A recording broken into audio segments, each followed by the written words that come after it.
Michael Patrick Shields on Friday morning. The last day of the world. Is the world going to end tomorrow?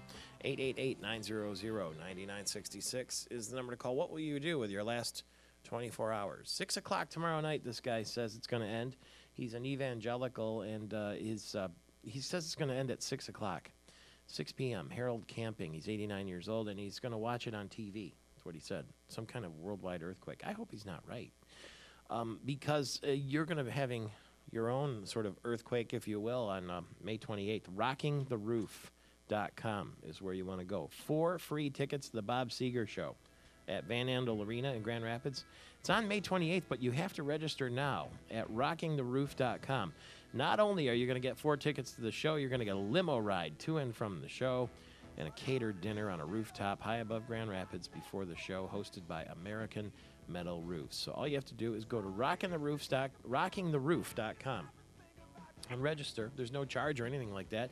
And you can come back, baby, because rock and roll never forgets. Captain Kirk Squires yesterday was at the Seger Show at the Palace of Auburn Hills. He said Seger still got it. Of course he does. Because as I just said, when you go to RockingTheRoof.com, you're going to find out at the Bob Seger Show. That...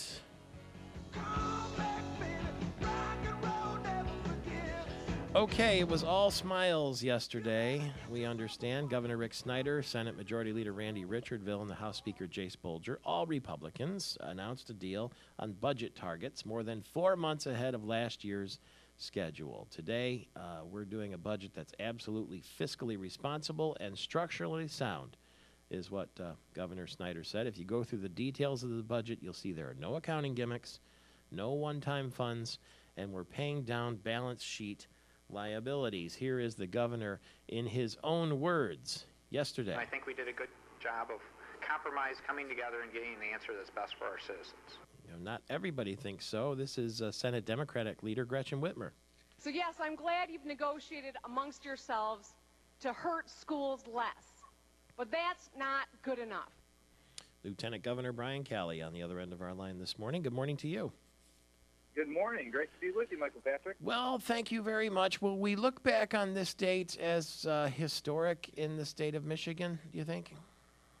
I believe that we will. And we've had year after year of budgetary failures where political leadership in the state were unable to come to an agreement on a budget in a timely fashion and unable to do it in a structurally sound way that wouldn't result in the same year after year after year fight. And so this is a big win for the people of the state of Michigan, for everybody who relies on state government for their budgetary needs, that they have answers in sufficient time in order to react and plan for the changes that they're in store for. That, is, from what we understand, was the thing that bothered most people, the uncertainty, heading into a budget year without having any idea what you have to work with. And it also sent bad signals to Wall Street and to other companies who might have considered investing in Michigan when things were so uncertain. True? That's the most exciting part about this, is the signal that this sends to the rest of the nation. Well, you got other states that are grappling with problems, procrastinating and not coming to solutions. Michigan is making headlines all across the country, including in the Wall Street Journal today, saying that we've got our act together. I mean, we were able to get the state's fiscal house in order, that we were able to restructure the state's tax code to lead to a better opportunity, better promise, better prosperity for our next generation.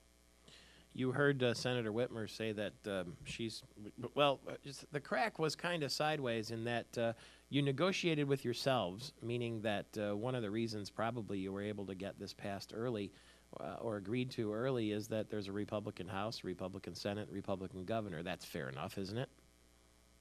We do have the leaders in the House and the Senate, the Speaker of the House, the Senate Majority Leader, and the Governor that are on the same page. They're working very cooperatively together. And while there are differences between the majorities in the House and the Senate and the Governor, they were able to reach compromise, to come to agreement with the people of the state of Michigan ahead of just the shorter-term political considerations. And that's something that I would hope all of the leaders in this state would do. Governor Snyder had proposed cutting schools by $470 per pupil, and a lot of people at the time said that was a shocking number, that it was an opening number and it wouldn't end up there. That's exactly what happened, right? You know, actually, what's the most shocking part to me is that people are still using that $470 number, because we only proposed $300 per student, and for some reason they've marketed it up to a different number that's not even true. But we started at $300 per pupil. And the reason why that changed is not because of any starting bargaining point. It was simply because the revenue estimates changed. So our original budget was realistic based on the revenues that were available at the time, and that picture changed. So the budgetary assumptions changed as well. So in a manner of speaking, it is kind of a one-time fix, because there's no guarantee that next year we'll have that amount of revenue. And I wouldn't call it a fix at all in the sense of whether you do this amount or that amount, and that's somehow a fix. Mm-hmm. We're allocating the money that's available at the time, and the way that we decided to put it back into the school aid fund, the money that we don't have any guarantee that will be back next year, is by paying down the retirement costs, and then also incentives to implement best practices, which will result in longer-term cost savings for our schools. And so it is really a long-time fix.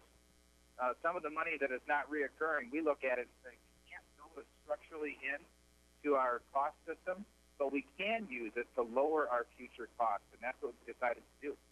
All right, thank you for the early call this morning. Sounds like you're hot-footing it somewhere already, and we appreciate the efforts for sure. Hey, no problem. All right, thank you, Michael Patrick. Lieutenant Governor Brian Calley. And we'll hear from Senator Gretchen Whitmer coming up shortly, too. She's on the other side of the coin. Not pleased, as you heard in that audio clip. It's Michael Patrick Shields, and it is Friday morning. The IMF chief, who was held in jail for allegedly attempting to rape a hotel maid, is apparently going to get out of his cell today. He's going to have to stay in an apartment in New York on an electronic tether. More of your Friday morning coming up shortly.